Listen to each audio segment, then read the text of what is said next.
Hi everyone, this is a screencast to show you how to access the WonderLab calendar, which will allow you to sign up for times in the Hub, the Makerspace, and the Computer Lab. The first thing you need to do is gain access to the WonderLab calendar. So step one would be to open your Outlook from your dock. Do not access the WonderLab calendar from the online version in Office 365. It is much easier to access the calendar and add events when you're using the application on your dock. So once you've opened your Outlook, you're going to click on the calendar icon located at the bottom next to the little icon that looks like an envelope. This switches your view to the calendar.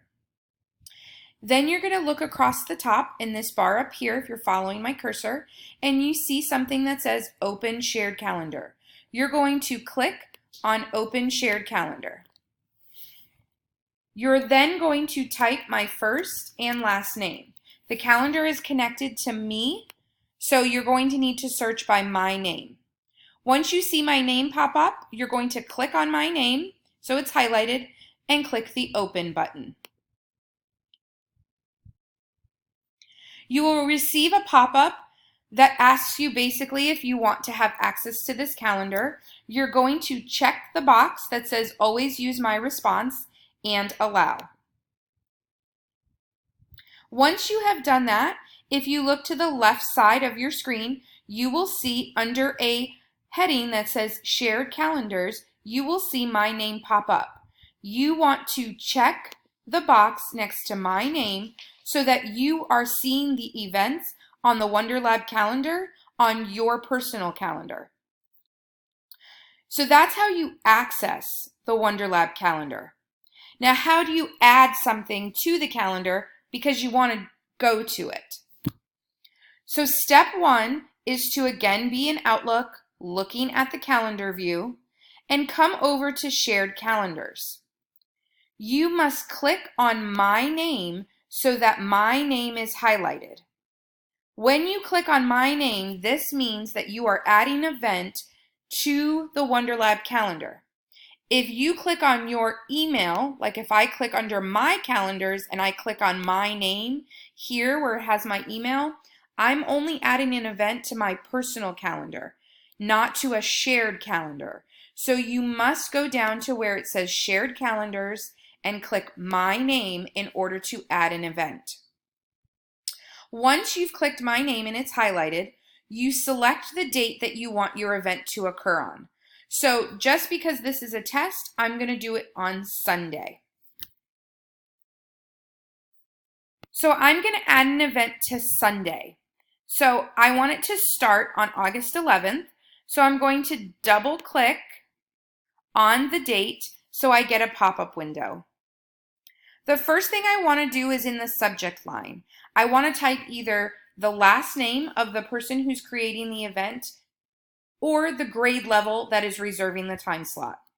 So I'm going to type my last name, and then I'm going to select the location in the WonderLab that I'm choosing to go to.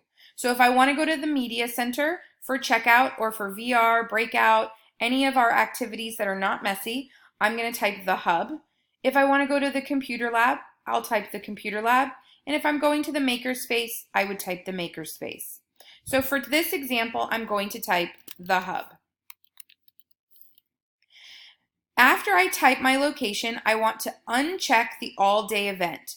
It defaults to having this checked, so you have to uncheck it in order to alter the time and day. So I want to go to the Hub for media checkout. So that means I don't want my duration to be 30 minutes. If you click this drop down, it will give you the opportunity to choose the increment or duration that you want. I want a 15-minute duration. So the date is good. I want the start date to be on the 11th, but I don't want the time at 10 a.m. I want my time at 11 a.m. So I'm just going to click in the box to change the time. It automatically sets the duration for 15 minutes because I set it here in the duration dropdown. Once I have changed my start and end time to be the start and end time that I would like, I now need to categorize my event. So I move up to this Categorize button, and when I click on it, you will notice some drop-down options. You choose the option for the location that you're going. So since I create an event for the hub, I'm going to select the hub. Now, if I want my event to only occur once, I just have to click the button for Save and Close, and I am done creating the event. However, if I want my event to occur repeatedly, I have one more step to do. I need to click the Recurrence button to schedule this item to repeat. So since I want to do media checkout in my example, I'm going to click the Recurrence button. It automatically defaults to weekly occurrence. So you'll notice a lot of what's automatically here, you do not need to change. It has that it's set to repeat every week. It already has highlighted the date that it's going to repeat on. So it's going to repeat every Sunday of every week. It already has the start date and my times. The only thing that you may need to adjust is the end date. I would suggest adjusting the end date to the end of the school year, May 29th, just so that your reoccurrence lasts you through the whole year. Once you have made the changes to your recurrence, you select OK. You will notice that the recurrence pops up underneath your information to know that it is set correctly. Once you have done that, you click Save and Close.